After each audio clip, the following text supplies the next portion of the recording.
The neon lights of Las Vegas had always been Dean Martin's constellation, guiding him through decades of sold-out shows and standing ovations. But on Christmas Eve, 1995, those lights felt like they belonged to someone else's life.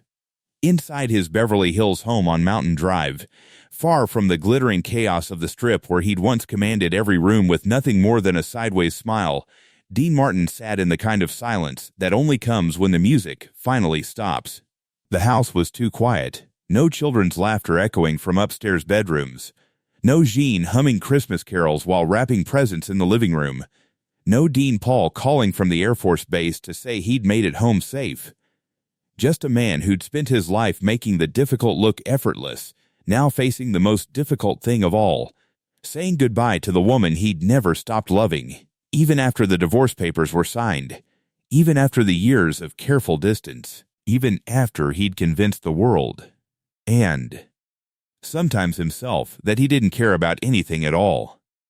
On the kitchen table sat a small wrapped box. Inside was a bracelet, elegant but understated, exactly the kind of thing Jean would have chosen for herself, back when she still chose things for their shared life. But it wasn't the bracelet that would break hearts when the story finally came to light 50 years later. It was what Dean had engraved on the back, in handwriting that trembled with age and illness but held steady with truth. I never stopped loving you. 5 words, 66 years of life, 45 years in show business, 25 years of marriage and 8 years of divorce, all distilled into 5 words he'd never had the courage to say out loud. The man who'd made a career out of emotional distance, who'd perfected the art of caring without appearing to care, who'd walked away from Jerry Lewis, from the Rat Pack, from Hollywood itself when the cost became too high. Couldn't walk away from this. Not anymore. Not with time running out like sand through fingers that had once held microphones and martini glasses with equal grace. He knew Jean wouldn't expect this. They'd maintained the polite distance of civilized ex-spouses, holiday cards signed with careful formality, birthday wishes delivered through their children. The world had moved on from their love story, filed it away as another Hollywood romance that burned bright and faded fast. But Dean had never moved on. He'd just gotten better at hiding it, the way he'd hidden everything else that mattered too much to survive the spotlight. The King of Cool had spent decades perfecting a magic trick, making everyone believe he was half drunk and fully detached, that nothing touched him deeply enough to leave a mark. But here, in the gathering dusk of his final Christmas, the trick was finally over. The mask was off. And what remained was just a man who'd loved a woman since 1949 and had never figured out how to love her and protect her at the same time. Tomorrow, he would arrange for the bracelet to be delivered quietly, without fanfare, without explanation beyond the 5 words that said everything. He wouldn't call afterward. He wouldn't wait for a response. This wasn't the beginning of a conversation. It was the end of a silence that had lasted too long. It was Dean Martin's final performance, and like all his best work, it would happen when no one was watching. Dean Martin spent his life making the difficult look easy, but stories like this reveal the heavy cost of that cool. If you want to keep the memory of the true Rat Pack alive, consider supporting the channel by buying me a coffee using the link in the description. Your support helps us uncover these lost legends.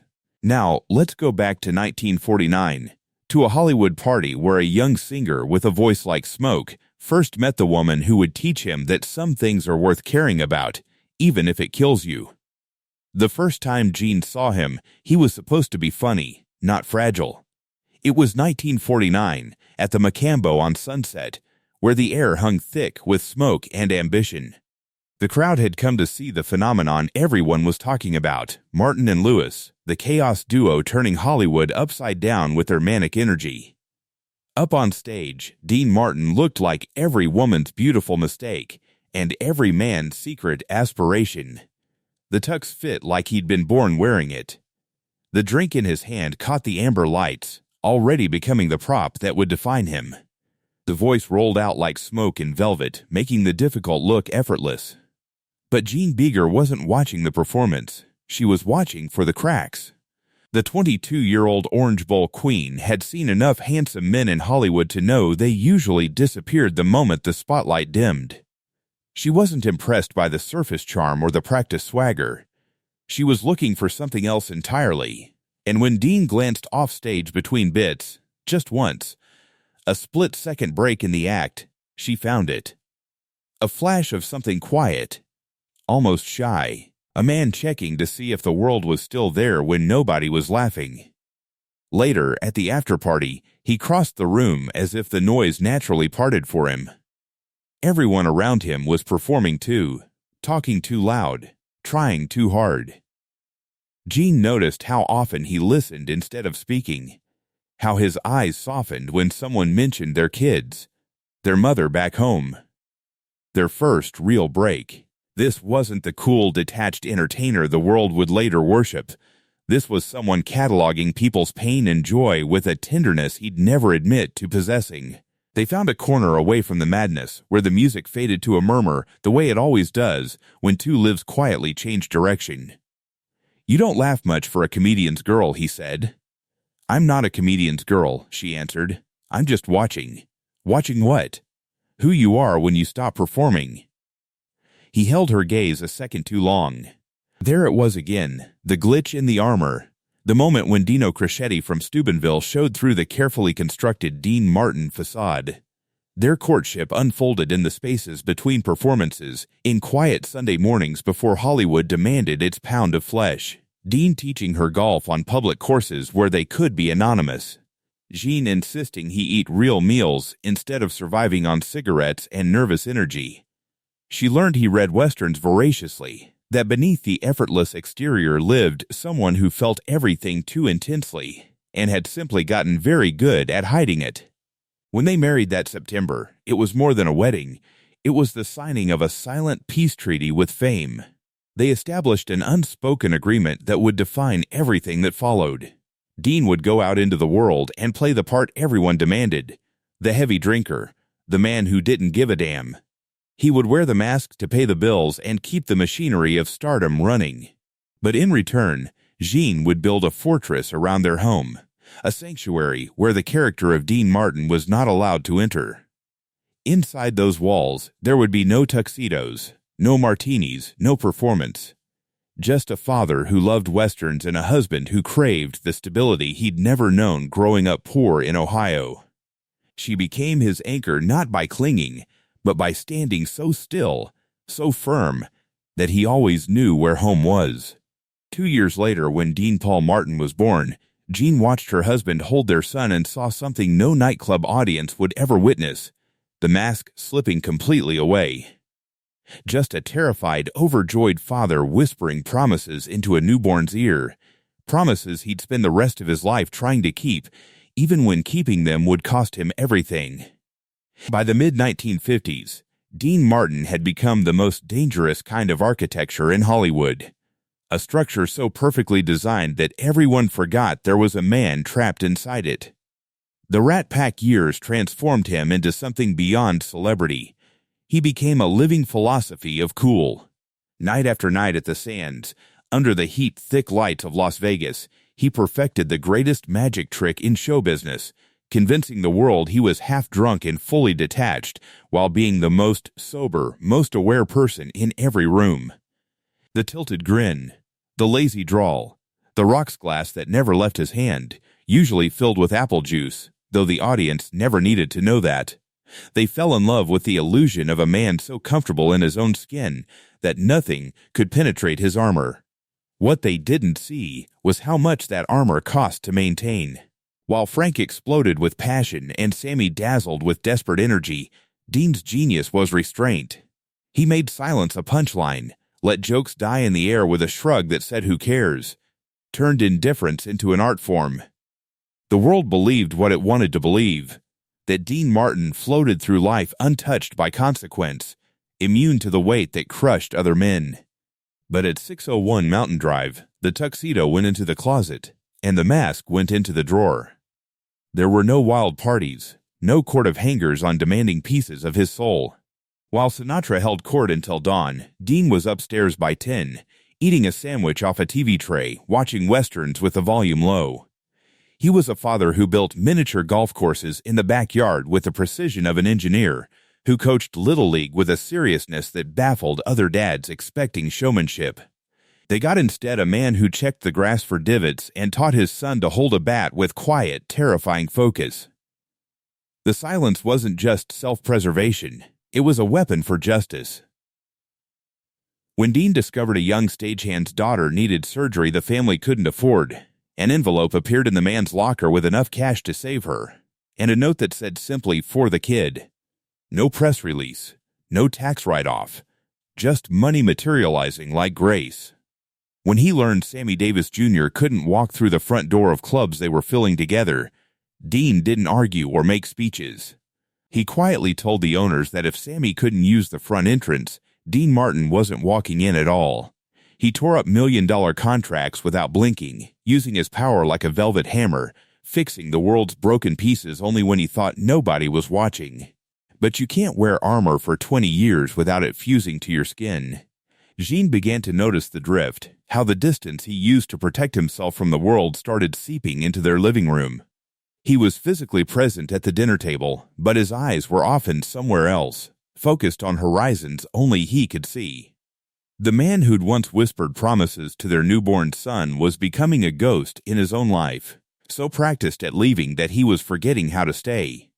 And watching him with a mixture of awe and growing concern was Dean Paul, the golden boy who looked like his father but burned with reckless ambition Dean had long ago learned to extinguish.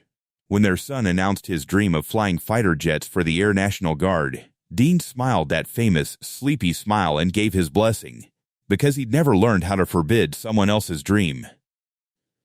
But Gene saw the tightening around his eyes, saw the man who'd spent a lifetime dodging real pain suddenly realize that no amount of cool could protect him from the terrifying vulnerability of loving a child determined to touch the sun. March 21st, 1987 started like any other Saturday, which is how the worst days always begin, with the dangerous illusion that the world will keep spinning exactly as it did yesterday. Dean was on a soundstage in Los Angeles, wrapped in the familiar rhythm of cameras and cable, doing what he'd done for 40 years, showing up, hitting his marks, making the difficult look effortless. At 69, he'd learned to conserve his energy, to give audiences exactly what they expected, and nothing more. The crew knew him as the professional who arrived on time, knew his lines, and disappeared the moment the director called cut. The sky outside was a hard, indifferent blue, the kind pilots usually call perfect. 300 miles away, Captain Dean Paul Martin was climbing into the cockpit of his F-4 Phantom at March Air Force Base, preparing for what should have been a routine training exercise. To the world, Dean Paul was a testament to the Martin legacy. Handsome, charming, successful, but possessed of a discipline his father had always pretended not to have. To Dean, he was something far more dangerous, irreplaceable. At 11:43 that morning, a production assistant approached Dean between takes, his face carrying the kind of careful blankness people wear when they're about to shatter someone's world. The words came out in a rough, broken murmur that made the entire soundstage go silent before anyone understood why. Dean Paul's jet had vanished from radar over Mount San Gorgonio during a sudden blizzard. Radio contact lost, search teams dispatched, weather brutal, visibility near zero. There are moments when time doesn't slow down, it simply refuses to exist. The king of cool, the man who'd built a career on nonchalance, stared at the production assistant as if waiting for the punchline. There had to be one. There was always one. But as the seconds stretched into something unbearable, something far more terrifying occurred than any dramatic collapse. The mask that had protected him for decades simply ceased to exist. What remained was raw and ancient, a father's terror so profound it had no performance attached to it. He walked off the set without a word, leaving behind 40 years of professional discipline like a coat that no longer fit. For 3 agonizing days, Dean stood vigil near the search site, a ghost among the rescue workers. The mountain didn't care that the boy in the wreckage was Dean Martin's son. Snow, ice, rock, no audience, no mercy. Dean waited with a kind of stillness that comes from understanding that hope and despair occupy the same unbearable space. When they finally found the wreckage scattered across a remote mountainside on March 24, when they said the word no parent can hear without some essential part of them dying too, Dean's cool didn't shatter, it simply evaporated. The funeral was everything Hollywood funerals are supposed to be, but Dean stood apart from everyone, even Jean, locked inside a sorrow so complete it had become its own country. Frank Sinatra's voice broke as he spoke about a boy he'd watched grow up, but all eyes kept drifting back to the man who wasn't performing anymore. Weeks later in San Diego, Dean walked onto a concert stage and tried to go back to work.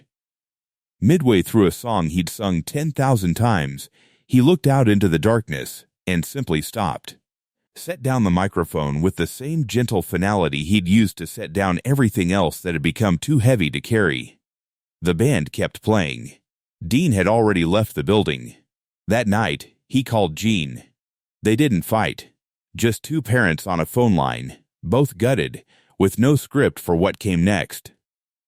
"I can't let you watch this," he said, his voice thin, almost boyish. His final act of love looked exactly like abandonment. The house on Mountain Drive became a mausoleum for a man who wasn't dead yet, just waiting for permission to stop pretending he was alive. From 1987 to 1995, Dean Martin transformed into something Hollywood had never seen before. A legend who chose disappearance over applause.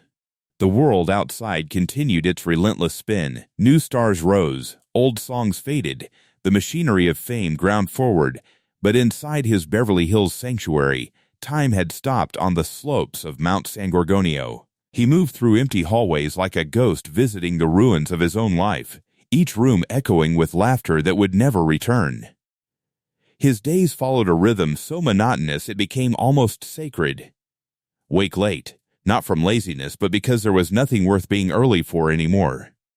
Coffee in the kitchen where he'd once planned birthday parties with Jean, now cold and forgotten on the counter.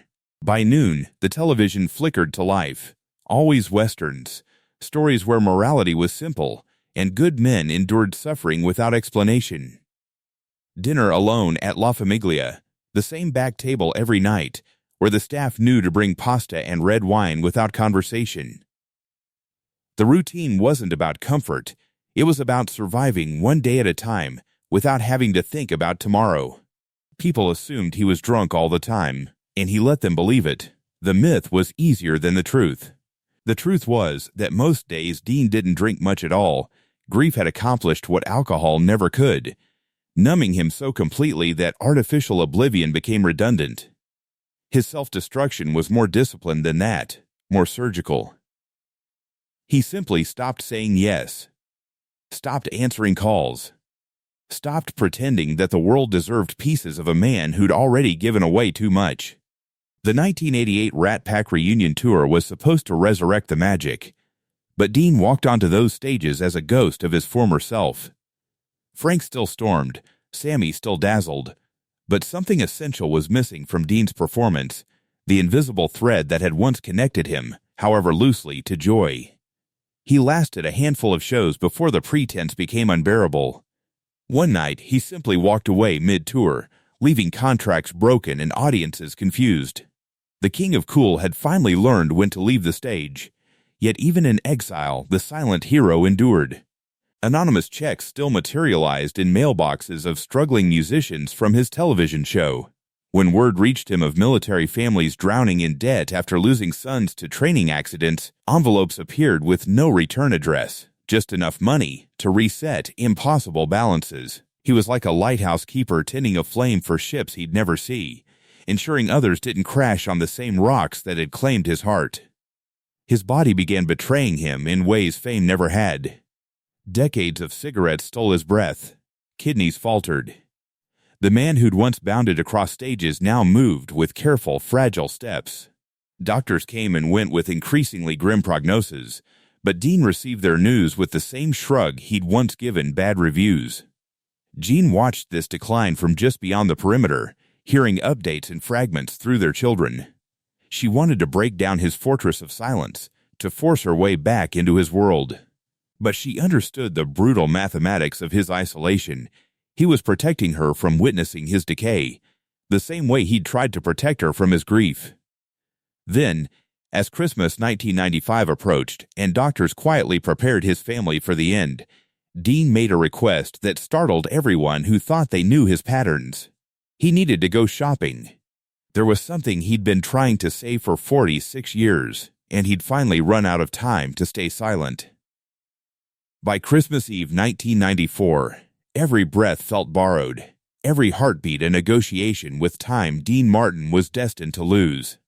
The house on Mountain Drive had become a medical facility disguised as a home, filled with the quiet machinery of dying and the careful footsteps of people who spoke in whispers. But there was one thing the King of Cool insisted on doing himself, one final performance that required no audience, no applause, just the trembling determination of a man who'd finally run out of time to stay silent. He needed to choose a gift, not for the cameras, not for the press, not for the mythology of Dean Martin, for Jean. The car ride to the jewelry store nearly broke him. Each block felt like crossing a continent, his daughter Gail watching him with the careful attention people reserve for things that might shatter. He'd insisted on avoiding the glittering showrooms of Rodeo Drive where staff would trip over themselves to serve the legend. Instead, they found a quieter place, somewhere he could be just an old man, buying something precious for someone who'd mattered longer than fame ever had. Inside, the jeweler recognized him immediately but had the grace to pretend otherwise. Dean moved through the displays with the focused intensity of a man who understood this decision would outlive him. He rejected the flashy pieces, the ones encrusted with diamonds that screamed for attention. Those belonged to the character he'd played for 45 years. What he needed was something else entirely. Elegant, understated, the kind of piece Jean would have chosen for herself back when choosing things together still made sense. The bracelet he finally selected was simple gold with clean lines and no pretense, beautiful in its refusal to demand anything from the world except quiet appreciation. When he held it between fingers that trembled with age and illness, something flickered across his face that the jeweler would describe to his grandson 50 years later as the moment he understood the difference between romance and truth. "I need something engraved," Dean said, his voice rough from disuse and the weight of what he was about to confess. "On the back, where nobody else will see it." He wrote the words on a slip of paper, his handwriting shaky but legible through sheer force of will. 5 words that contained 46 years of marriage, divorce, silence, and love that had never learned how to die. "I never stopped loving you." The man who'd spent decades making the difficult look effortless now struggled with the simplest task of all, telling the truth. But these weren't just words carved into metal. They were his final confession, the admission he'd been too proud, too scared, too armored to make when there was still time to build something new from the wreckage of what they'd lost. Back home, he wrapped the box himself, his fingers fumbling with ribbon and tape in a way that would have been comical if it weren't so heartbreaking. The man who'd commanded stages and conquered Hollywood couldn't manage a simple bow, but he persisted with the stubborn determination of someone who understood that love, real love, lives in the details nobody else sees. He called their daughter into the room, his voice barely audible over the mechanical whisper of oxygen. "Make sure your mother gets this tomorrow morning," he said, pressing the small box into her hands with an urgency that frightened her. "Alone. She needs to open it alone." This wasn't the opening move in a negotiation. It wasn't a plea for reconciliation or a desperate attempt to rewrite their ending. It was his final word on a conversation that had lasted half a century, the closing statement of a man who'd spent his life pretending not to need anyone, but had never stopped needing her. On Christmas morning 1994, while the world unwrapped presents and children laughed in distant houses, Jean Martin sat alone with a small jewelry box. She opened it slowly, perhaps sensing the weight of what waited inside. The bracelet caught the morning light, simple and perfect. Then she turned it over and found the engraving, 5 words in Dean's trembling handwriting that made 46 years of silence suddenly make sense. Family members would later say she sat with that bracelet for hours, tracing the words with her thumb as if trying to absorb them through her skin. She didn't call him. She didn't rush to his bedside. She understood immediately what Dean had done and why he'd chosen this moment, this method.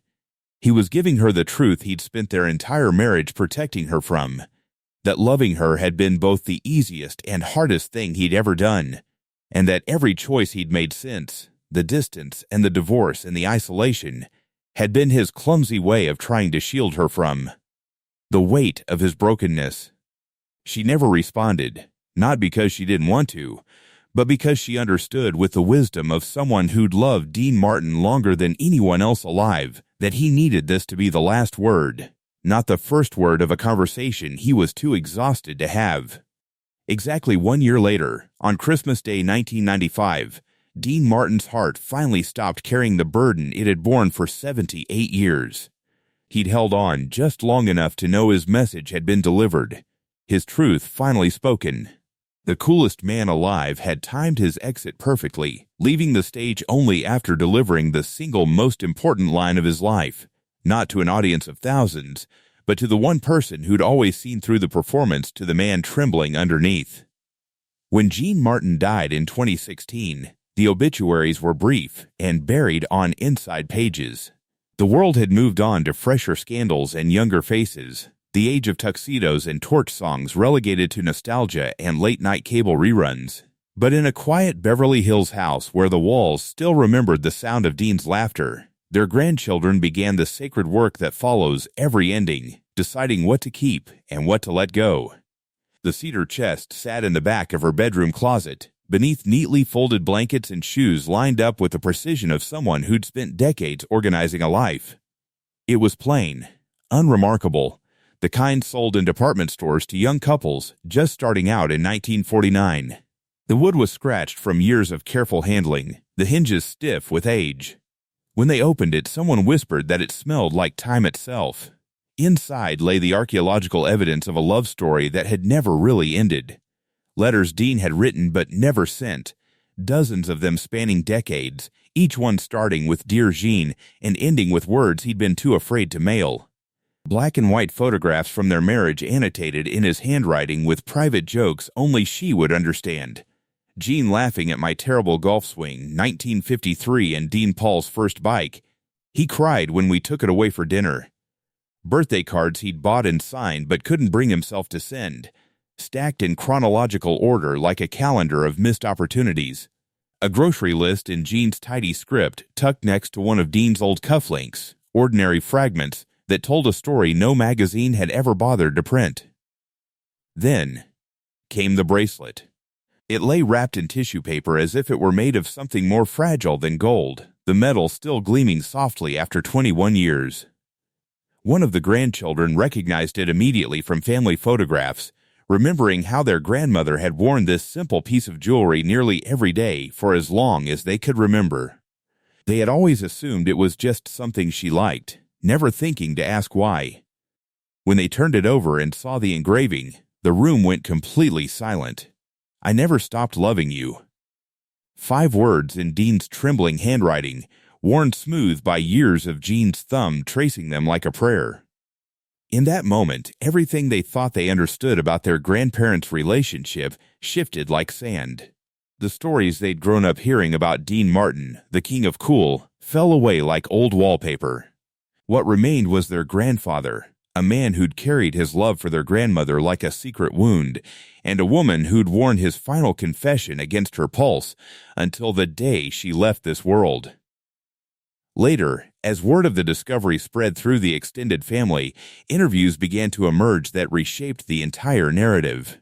The golf instructor who'd watched Dean teaching Jean to putt on Sunday mornings in 1950, both of them laughing like teenagers, far from any cameras or crowds. The jeweler who'd witnessed an old man's hand shake while writing 5 words that weighed more than all his gold records combined. The daughter who delivered that final Christmas gift and watched her mother's face transform from confusion to understanding to something that looked like forgiveness and heartbreak occupying the same impossible space. What emerged wasn't the story Hollywood had sold for decades. The archival footage still existed.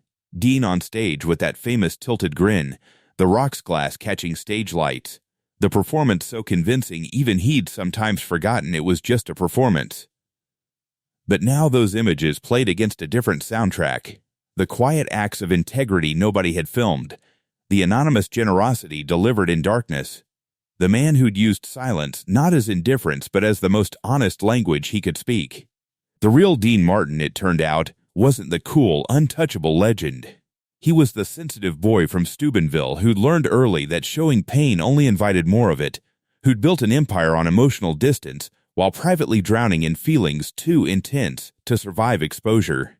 His greatest magic trick wasn't making people believe he was drunk, it was making them believe he didn't care, when the truth was he cared so desperately it had nearly killed him to keep pretending otherwise. His legacy wasn't in the platinum records or the sold-out Vegas shows. It lived in the quiet checks sent to struggling families, the anonymous donations to hospitals, the way he'd stopped production to defend an extra who was being mistreated, and finally, in 5 trembling words engraved where the world would never see them. Dean Martin had spent his life making the difficult look easy, teaching the world that cool meant never letting them see you sweat. But his final lesson was something else entirely, that real courage looks like vulnerability, that true strength lives in admitting you need someone, and that sometimes the bravest thing a man can do is drop the armor and confess the truth he's been too afraid to speak. The bracelet now sits in a private collection, but its story has taken on a life beyond metal and engraving. It's become proof that immortality doesn't live in record sales or box office receipts. It lives in the fragile, invisible gestures we make when nobody's watching, in the truths we finally speak when we've run out of time to stay silent, in the love that endures even when we lack the courage to name it out loud. On Christmas Eve 1995, an old man with trembling hands wrapped a small box and sent it across the distance he'd spent decades constructing. Inside was a bracelet and a confession, and the truth he'd been too afraid to speak for 46 years. It wasn't the beginning of a conversation. It was the end of a silence that had lasted too long, delivered by a man who'd finally learned that love, real love, isn't about the performance everyone sees.